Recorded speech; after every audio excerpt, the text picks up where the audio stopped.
So it's the end of season 12 and we're going to take an analytical view into our players, the wider world of Football Manager, who's won what over the past 12 years, and go in and look at potential transfers. And, well, let's get into it. No, I won't stop.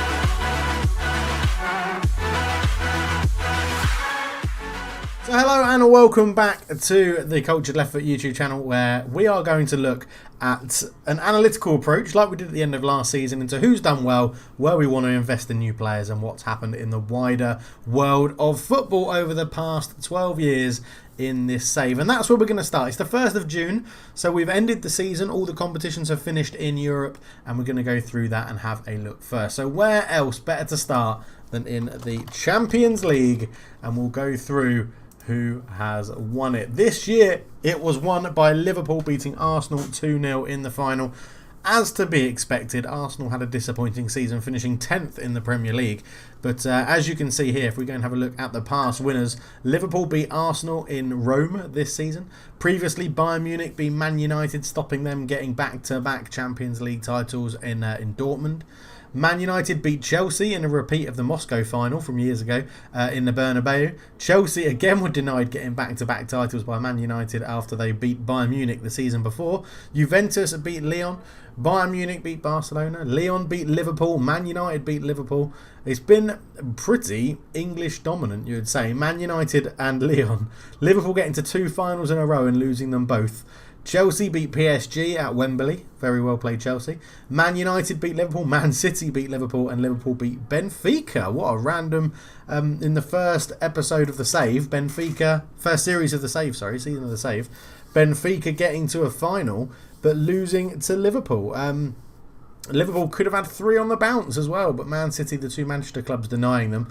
But it's pretty... I mean, it's pretty heavily English favour, isn't it? 1, 2, 3, 4, 5, 6... 7, 8, 9 winners from the 12 seasons we've been playing this game is mightily impressive. Then if you look at finalists, so 1, 2, 3, 4, 5, 6, 7, 8, 9, 10, 11, 12, 13, 14, 15 finalists from a possible 24 being English clubs is very, very impressive. And they are on the march, it would seem. So... will be interesting. Liverpool, a pretty dominant team, it would seem, at the moment, doing very well. Arsenal, yeah, a very strange season for Arsenal. But if we look at the Europa League then, this year's final, Man United beat Tottenham in the final in an all-English affair again. Lyon, who turned into a bit of a powerhouse in Europe, have beaten Roma previously in Dublin. Bayern Munich beat Sevilla. Valencia beat Real Madrid in an all-Spanish final. Man City beat FC Nantes, coming out of nowhere to get into the Champions League. How are they doing? They're 8th in Ligue 1, so not the best at the moment. Milan beat Valencia. Inter have beaten Napoli in an all-Italy final. Tottenham beat Porto. Milan have beat Lyon. Arsenal beat Valencia. Bayern Munich beat Leipzig in an all-German final in Sevilla. And Arsenal won it in the first year against Feyenoord. So, again, it's pretty... there's a lot of English clubs in there, but it's been pretty varied, actually, which is good. Which is good to see. Arsenal, Munich, Arsenal. Milan, Tottenham, Inter Milan. Man City, Valencia, Bayern Munich, Lyon, Man United. Yeah, a very, very interesting career there from the Europa League 2. There is obviously the new competition, the Europa Conference League. This has been won by Marseille, Mönchengladbach twice in a row. Athletic Club, Napoli, West Brom. Mönchengladbach again, Bologna, Tottenham and Rangers. So... Some weaker teams in here. Rangers, it seems to be Rangers level, getting into 3 finals, which is very impressive. Mönchengladbach winning it 3 times.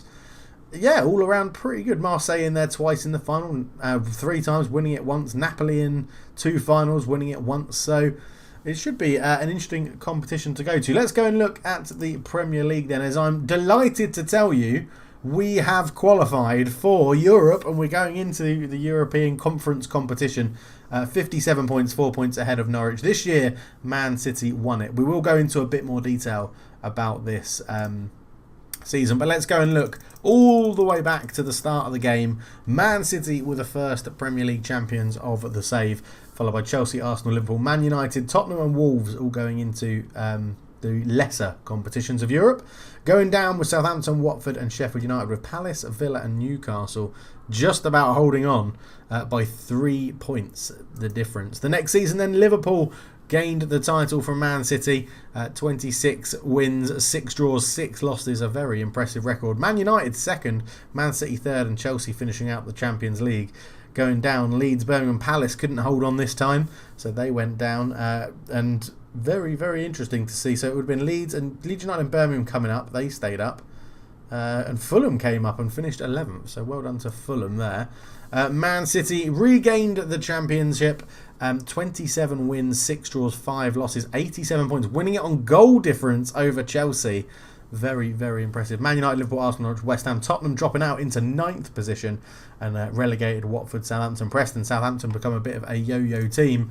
22-23, Man United win their first league in quite a long time. A whopping 14 points over Man City, only losing 2 games all season. Liverpool finishing third, Arsenal fourth. Tottenham get back into the Europa League stages, but West Brom, Forest and Birmingham, not a good season for sort of Midlands teams there, all getting relegated. Fulham just about hanging on by 2 points in 17th. In the 2023-24 season, Chelsea win a title, 83 points, a point above Liverpool. Man United, Arsenal, Man United, Arsenal get Champions League. Man City, Tottenham and Norwich go into the Europa League. And going down is Leeds, Brighton and Stoke. Fulham recover up into 10th, doing very well. Villa, again, just about holding on. 24-25, Man United regain the league. 3 points ahead of Chelsea. Tottenham finally get back into the Champions League ahead of Man City on a point by a point. Liverpool drop to 5th. West Ham get into the Europa League and Arsenal go into 7th. Preston, Burnley and Huddersfield, which I think were the 3 promoted teams, all go back down. Man United retain the title in 25-26, 2 points ahead of Chelsea. Liverpool and Tottenham keep their place in the Champions League. Man City and Arsenal into the Europa League, and West Ham go into the European Conference League. Fulham finally get relegated with Blackburn and Stoke. In the 26-27 season, Chelsea win the league at a canter of 5 points, losing 3 games all season. Tottenham get second place, the closest they've come to a league title in quite some time. The 2 Manchester clubs in the Champions League. Everton and Norwich go to the Europa League. Liverpool miss out on Europe because I assume one of those teams would have won the league at that point, and West Ham get the Europa League through the Carabao Cup, I think that would have been, as Aston Villa, West Brom and Leeds went down that season. 27-28, a monstrous 13-point win at the top for Chelsea, ahead of Man United. Arsenal and Liverpool get the rest of the Champions League spots. Man City and Tottenham in the Europa League, and Wolves qualify for the conference. Brighton, Palace and Forest went down. Into the 28-29 season, Chelsea again win it 5 points clear. They've been a dominant force in England. Man United, Arsenal and Liverpool, Man City, Everton and Tottenham went into the Conference of Europe. Brentford, Newcastle and Fulham went down.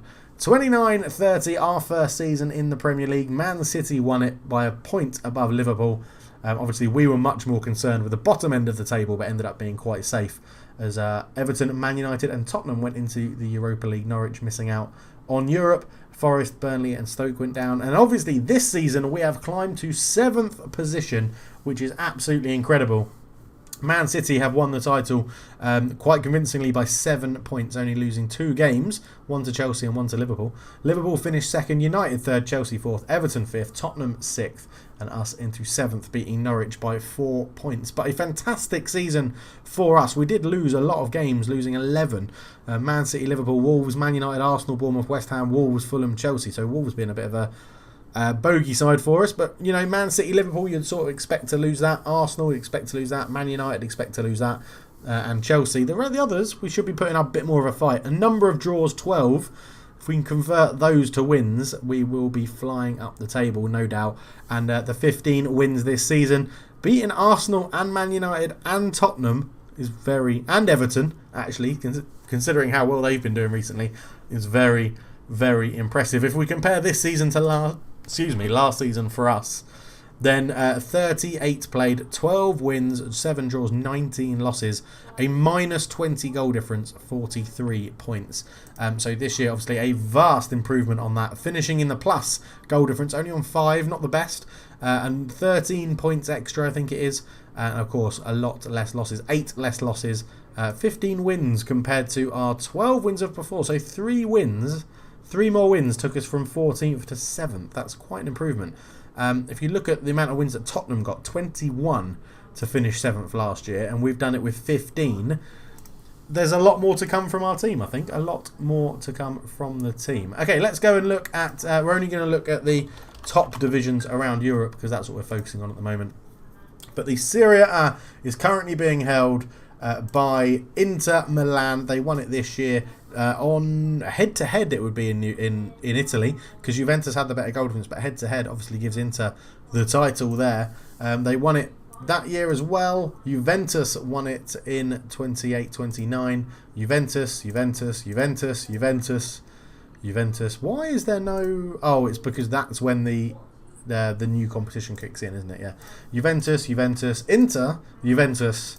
There you go. So Juventus have been dominating Serie A. To be honest, obviously we're not going to go into as much detail in these leagues as we have done with the Premiership, La Liga Santander. So this year it is win. It has been won by Barcelona ahead of Real Madrid, 5 points clear there. Barcelona won it last year as well. They have also then... Actually, have I got that right? Yeah. They've... Barcelona, Atletico Madrid won it 3 years ago. Very nice. Real Madrid, Atletico Madrid, Barcelona finishing fourth. Barcelona first. Atletico Madrid, Real Madrid, Barcelona. Real Madrid, Barcelona, Atletico Madrid. Atletico Madrid putting up quite a few wins, actually. That's unexpected. 3 back-to-back wins. I would not expect that. Atletico Madrid. They're keeping pace with the big two in, I guess it's a big three now in La Liga, which is very, very good for them. Ligue 1, I imagine, has been absolutely dominated by PSG. We're actually just going to go and look here as past winners. But hang on, why was that? The Liga playoff. Oh, I thought that said... Yeah, I thought that said PSG are in a playoff then. Past winners. So PSG, Lyon, PSG, Lyon, PSG, Lyon, PSG, and that was it. So Lyon actually won it the first season of the save. Lyon putting in a very good performance there, managed by Patrick Vieira now. PSG winning it numerous times, as you would expect. Monaco sort of coming back and having a go, but not being able to break the top two. I wonder what other... If we go into... Where can we go? Where can we go to see this? Home... no, inbox, leagues in focus. Yeah. So, what other big teams are there? We're not too worried about Brazil. I've got the Scottish leagues loaded, so we can go and look at the Scottish Premiership, which more than likely has been won by Celtic for every single year. Past winners, Celtic. Rangers got 2 wins in there, and then it was Celtic all the other times, which is to be expected, I imagine. What other leagues have I got loaded? Portugal. Oh yeah, Germany. Let's go and look at the Bundesliga. Bundesliga. There we go. So the Bundesliga, you would expect it to be Bayern Munich dominating the way. Schalke have won it this year. Bayern Munich. Stuttgart came up with a rare title. That's a bit odd.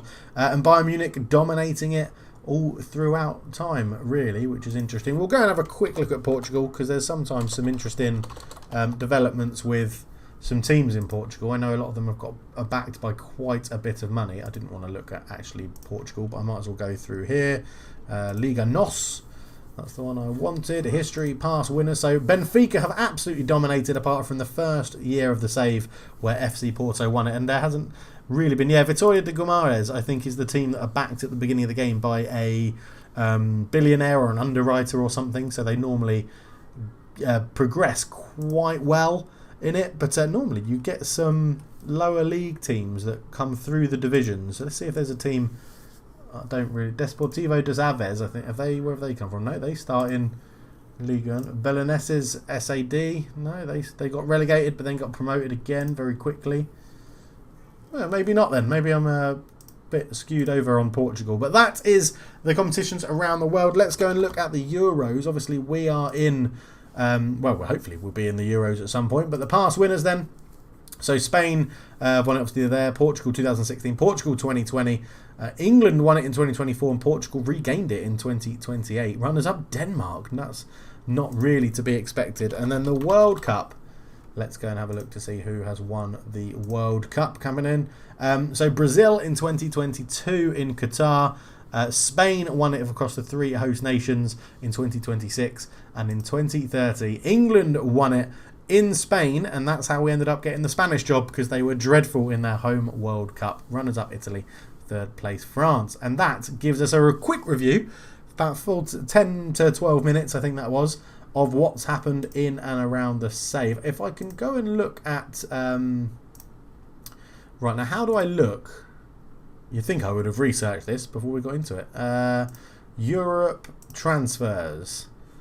Right, all transfers. Can we look at all time? No, I wanted to see what the most expensive transfer that has ever been.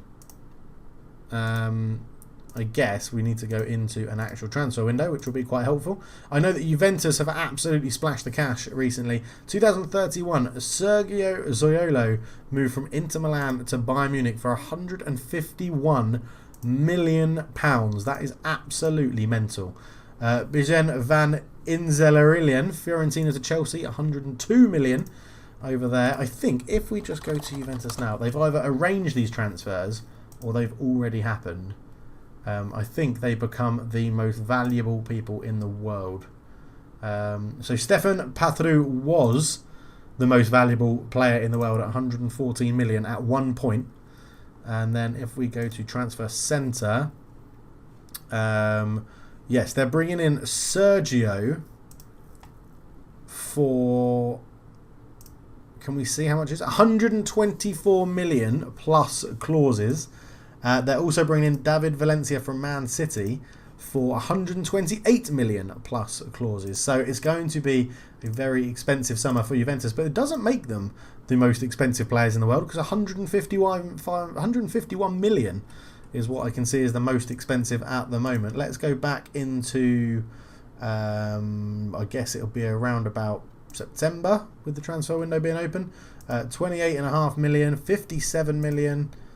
Into July, Patru was 114 million, 117 million. Andre Almeida, the really good striker. That's probably the end of those. Going back into 2029, let's go and have a look at August and September around here. So yeah, 50 million, 64 million. Todibo from Man City to Juventus, spending loads of money. July, 113 million. That's how they got some of their money. And then 50 million for Todibo. And Calvasetti, 113 million. I think I've just clicked the wrong way, which is why I'm re-seeing these. 114 million for Rodrigo. What about in the January of that year? 105 million. So clubs not afraid to splash the cash. But obviously that's not the main reason we're here. The main reason we're here is to go through my team's analytical stats to see what's going on. Now, goalkeepers, it's pretty obvious. Gunnarsson played 44 of 44 out of the chance of playing 45 games, and Solberg came in for that one game and kept a clean sheet, if I remember rightly. I think he did very, very well. I think we won 3-0 in that game. But you can see pass completion per 1938, 90% of his passes complete for Gunnarsson. Is doing a good job. I'm just concerned that his stats aren't good enough for what we want to be. 30 years old. In his prime years, so would be good to keep around. 6'3", very tall, good determination. Solberg, probably going to look to move him on. I think we can have a better backup goalkeeper at the club. Ross Jacobs could be in line for that. The young Turkish Patreon goalkeeper we've got. And if you want to be a Patreon, just hit the I at the top and there's a link to that, and there'll be a link that comes across the screen at some point to support the channel. But good determination as well. But yeah, I think a new goalkeeper could be on the cards for the club. Not that Gunnarsson's done anything incredibly badly. 41 conceded in 38 games really isn't that bad at all. Much improvement on last year. Well, sort of. He played 11 more games and conceded one less goal. So yeah, significant improvement. And he's done a good job. So maybe I don't go and replace him. Looking at the right-sided defenders, where we're sort of looking, including defence midfielders in this as well, because Javier Cheer has come into this position. So if we sort by minutes, Bunga, he wasn't a right back. Pickering, Cheer, Hamilton, Ian Allen are probably the main ones we're looking at here. So you can see Ian Allen and Hamilton. We won't take you guys into consideration just yet because you haven't really clocked up enough minutes. You have done well. Determination is pretty poor. We need to see if we can up that for you guys a bit. Javier Cheer, 1,322. Jordan Pickering, a lot of cheers will be at attacking midfield right as well, so it's quite hard to put it into perspective. But generally what we want to do is look at the defensive stats we've got here. So mistakes overall. Bunga plays the most, has the most mistakes. Team conceded per 90, interceptions per 90. Mistakes leading to goals, it's Jordan Pickering that leads the way. Tackle ratio is quite interesting. So, again, if we get rid of Ian Allen and James Hamilton out of Bunga, 94%, you would expect that. He's one of our better players. But Pickering is up there with 88% tackle ratio, and he has tackling 5, which is really, really bizarre. I thought he was going to be a big letdown in terms of defensive abilities. But for his stats, that's a very, very good ratio, making 5.31 tackles per game as well. Javier Chia, 5.54 and 81% as well. For someone that doesn't have the best tackling attributes either, it's impressive to see and good to see. And I like that. It's a worry that Jordan Pickering made 2 mistakes leading to goals, but, not going to be too worried about that either. In terms of pushing forward, they are wing-backs, and they have both played on the wing. Assists per 90, 0.15 for Pickering. Chia not registering enough. Chances created, though, 0.41. That's where Chia really comes into his own. Chance created compared to crosses completed compared to crosses attempt. 26 isn't the best. 17 is pretty poor for Pickering. But again, it's hard to put this into perspective because they have played attacking midfield right quite a lot as well. They've probably, to be fair, played an equal amount of the same position, if that makes sense. But Chia on a points to game ratio 1.33, 1.61 for Jordan Pickering. Shots per 90, 0.8. They're very, very even, to be honest. Goals per 90, Chia's in there with 2, so you can't really look at goals per 90 too much. Key passes per 90, though, that's where Javier Chia really takes the biscuit over Pickering. 1.02 to 0.46. 1 key pass per game is great. Pickering wins more headers, as you would expect. He is taller, 52%. Passes, 79% is the same, covering roughly the same amount of distance. I think right wing back we don't need to improve on. I think we've got Chia, Pickering, we've got youngsters coming through as well. So I'm very happy with that sort of side. The left-sided position, and the main ones we're looking at here, Ludwig and Kenny, who are at the top for minutes, I would imagine. Or Ludwig and Wilkinson, but he's a centre-back. So Ludwig, by far and away, our starting left wing-back.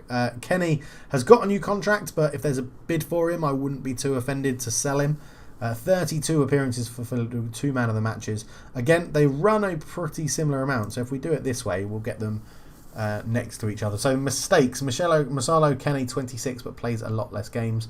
Mistakes leading to goals 2 from Ludwig as well, same as Pickering. Tackling is pretty similar where they play, and tackle ratio is pretty similar as well, which is good to see. Headers, Kenny's always going to have a problem. He's like 5'3", so never expecting him to win too many headers, but a good number from Ludwig there at 81%. That's really good to see. Headers 1 per 90 as well, 4.31 is great. Attacking output wise, assists per 90, 0.23 for Ludwig, 0.15. I think that's a crucial thing we can look at for our wing backs to try and improve on, the assist per 90.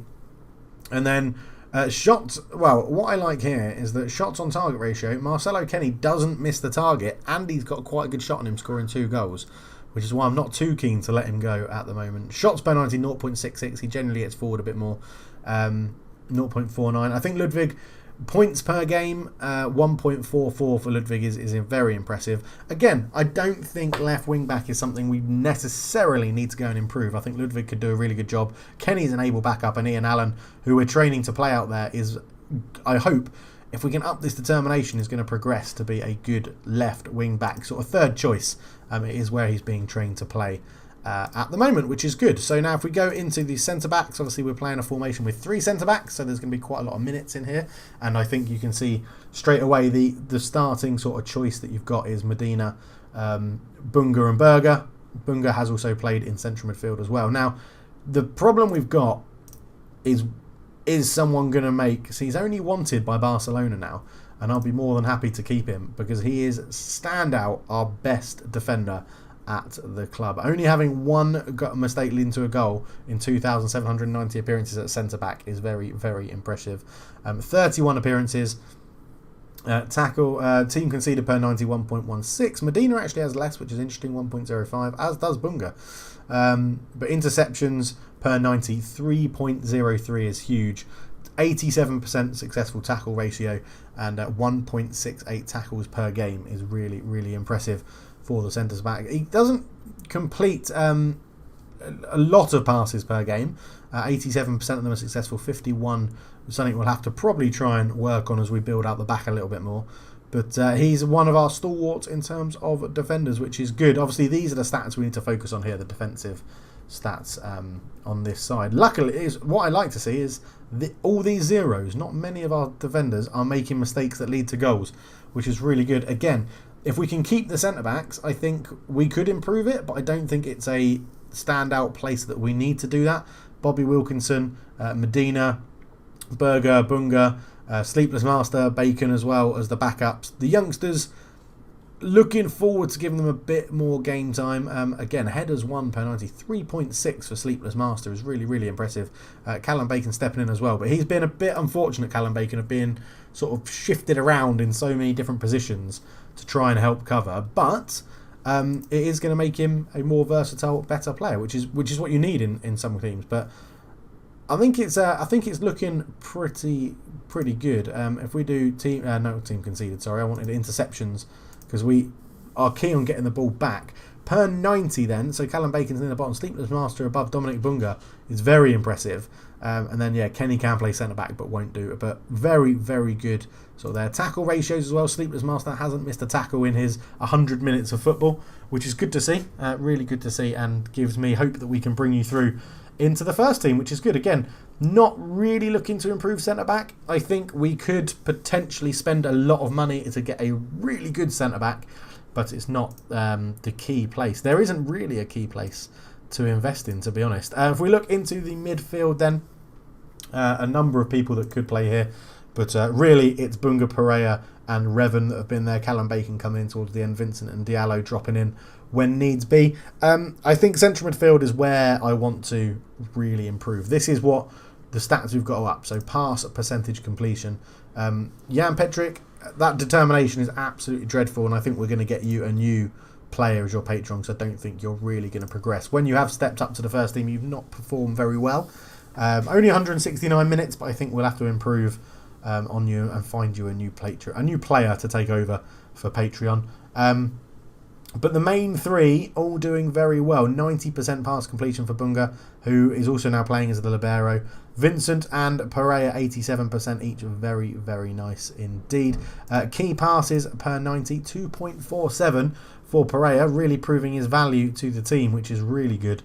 Revan on 2.2 as well. You can see those two. I'd love to get those two playing in the same team, but it's very difficult because they both want to play the playmaker role.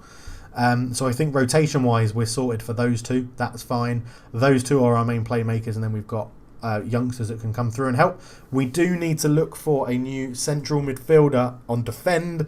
That is my key thing to bring in, because I want Bunga to play as the libero. I've decided that in the future going forward, that's what I want to happen. In terms of assists per 90, we don't get too many from midfield. I'm interested to see where most of our assists come from in the overview that we do at the end of this. But chances created, again, not too many in here. And we don't have to worry about crosses. Dribbling, I don't encourage them to dribble too much. Ian Allen obviously played at fullback, so you're dominating that. But Diallo up there in attacking midfield, yeah, it's an interesting thing to see that we don't get too many assists from there. In the attacking midfield role that we play, this is where it's Diallo and Vincent. We could probably improve. What puts Diallo and Vincent in comparable like that? So Diallo at the top, Vincent at the bottom. No mistakes leading to goals, which is good. In the midfield though, attacking midfield rise, that is not good enough. No assist for Stefan Diallo. He scored 5 goals, and they all came at the beginning of the season. It was a free transfer, which is fine. As was Vincent as well. Both free transfers from bigger clubs than us. But the output from attacking midfield hasn't been brilliant. And I feel like that is somewhere we can probably increase our options. Maybe keep Diallo as a backup and sell Vincent. Not 100% sure if that's the right decision yet. You'll have to let me know. Well, obviously, let me know down below as well what you guys think is the best thing to do in these sort of situations. Putting in a good number of tackles, good pass completion. Passes completed by 90 isn't a great number, to be honest. Maybe we just don't get the attacking midfielders on the ball enough. But headers, Diallo dominates in the heading set. Headers 1 per 90. Dribbles per game. Diallo's up there as well. Crosses completed, he's a little bit lower. But assists, 0 assists all season is a big worry. Something we need to improve on. Looking at the more attacking stats, then goals per 90, 0.25 for Diallo, 0.09. 5 for the season, but as I said, they all came towards the beginning of the season, which was a disappointment. But shot ratio, he's a good shooter. He gets shots on target, wins us set pieces with saves, and shots per 90 has many more than Vincent. He played a lot less games, so I may have been putting him in against the weaker opposition, but we'll have to see what happens. And I do know that Vincent did play a few games in the playmaker role when we got injuries to Pereira, but we'll have to see. But Vincent does get more points per game, so very interesting to take note of that. And then we move on to the strikers, and well, you've got to sort strikers by goals, haven't you? And there's one standout player, Adam Ida. We will go by minutes though. Adam Ida has our highest goal scoring this season with 13 in the league, 11 in the league, sorry, 1 in the cup, 1 in each cup, giving him 13 for the season. Very good. Can he be improved on? Yes, he definitely can. We need a massive goal scorer. Osmani did pretty well, I thought, for coming in as a 20-year-old, 19-year-old. Still listed as a wonder kid. It's really improving, really coming along well, playing in the deep line playmaker role. We're looking for him to give assists as well as goals, and he's got 2 assists, 4 goals in what's that, 1,344 minutes. So if you double that, roughly 2,700, he'll be similar on line with Ida, which would give him 8 goals by very rough maths and 4 assists, which would put him up on the goal scoring charts as well, which would be really good. The problem we've got is other strikers we need to play. Carlos Mas, really 966 minutes. If you think he came into this season as our starting striker in a 2-striker formation, yes, he missed out because we went 1 striker at some point, but this year has been so disappointing, so injury prone. I honestly think if we get a good bid from Derby, who are just going up into the Premier League, I will let him go because I don't think he's going to cut it. When you compare him and Claudio Roberto, it's quite interesting. 96, 966, 889, so about 70 more minutes in terms of football, just under 1 game. But you look at this, so Claudio Roberto, chances created 0.2 compared to 0.09. Goals per 90, 0.3 to 0.2. Shots percentage on target, 72 to 34. Shots per 90, 1.32 to 0.9. Points per game, 1.28 to 1.15. It's suggesting to me that Claudio Roberto is a better backup striker than Carlos Mas, and I think that's what I need to look at when we look at the stats. I don't think Carlos Mas has enough about him to stay in. Dribbles, he's even better. He wins more headers, but I'm not too fussed about that. We don't really put high balls into the box from crosses.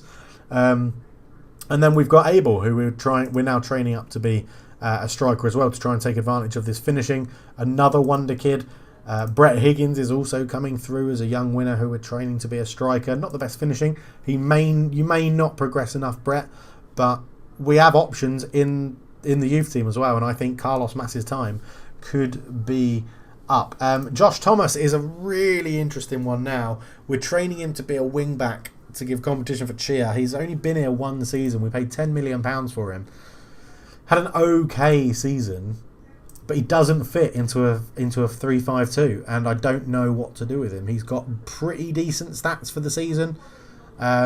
He's got good overall stats. He could progress a little bit. I don't know, maybe we cash in after 1 season. And Sigliani, I think when I bought him, I said it was a risk for the 13 million we paid. He's done pretty well this season. He's another option in central midfield if we want to use it. Could pop him up front as well. But I think at 30 years old, I'll probably just take what we can get for him. If we can get around 10 million, I'll probably take it and just put that one up as a failure bringing him in. I should have been a bit concerned that Man United let him go. I think he was valued at about 20 million. They let him go for 13, so that is always a bit of a concern. But overall, I think it's been a pretty decent season. I'm happy with how it's gone. Getting into Europe is absolutely incredible. If we just go back to coming off the analysis, let me know. I hope you enjoy these analysis videos. I enjoy going through all the stats and doing them. Shout out to a second yellow card as well. Thank you. That's his team analysis template, and it's the best one I've found to get across all the data that I want to show, which is really good. But yeah, goals. We need to improve goals. We need to improve assists. I think what we need to do is get the right wing-backs assisting more. We need to get more goal scorers involved. I think Osmani will have an amazing season next year. Well, hope he'll have an amazing season next year. I like to think that we're on course for progressing up the table. I mean, ideally, we would go into next season trying to get into the Europa League and get into the next best European competition. If we mount a title on the Champions League, great, but that is a big points difference between us and even Everton is 11 points. That's a big turnaround in formations of what we got to do. But a very, very good season. I'm very, very happy with what it's doing. I think prime targets in the transfer window will be an attacking midfielder to try and get a bit more out of that attacking midfield role. And I've always said it, a world-class striker would be exactly what we need. Like someone proven to be incredibly good at scoring goals. Ida hasn't really done it throughout his career. He did have a very, very good season there with Norwich. But, you know, I'm happy to have him around, and he could be a backup. He's clearly very good at scoring goals. As you can see from his Ireland record is impressive, 46 and 88. But I just think if we're going to spend big money, it's going to be on a striker. If we drop into the under-23s, obviously not too many of them around in terms of the patrons and the better players, because I've called most of them up for the end of the season. But Gio Moron is the key one. Patreon is the key one who will be getting a bit more of an opportunity in terms of first team level, because 13 goals in 14 starts is ridiculous in the under-23s. 3 goals in 3 games in the leasing.com trophy, so he's playing against seniors and still scoring as well. Very excited to see what he can do, and he's been, again, 18 in 20 starts there, 29 in 13 non-competitive games when we're in the Championship. My hiccups are coming in, which means I've been talking for too long. But yeah, we've got some very, very good players. Interesting to note, Alberto Pizzi completely dropped off in terms of potential. He was very highly rated when we bought him in from Man United, but now he's going to be released on a free transfer because he just can't hack it, to be honest. He's not rated anyway. Ken Wynn as well, another one who we're bringing at centre-back. Looks could be really useful, 6'4", coming back from Middlesbrough on loan, where he's had a pretty poor season, to be honest. But when he was with us, he went on loan last year, didn't play. When he was with us, 4 goals, 25 appearances, and 8.0 in non-competitive football. So there could be something about him. Bandiera has played his 15 games, and I'm now thinking that was a really bad error.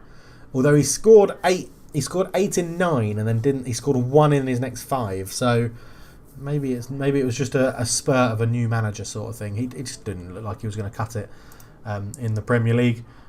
Stephen Brennan, a backup goalkeeper as well, always playing very well, but a mercenary personality, so likely we'll send him out on loan and see what he can do. He's wanted by Doncaster and Reading for transfer.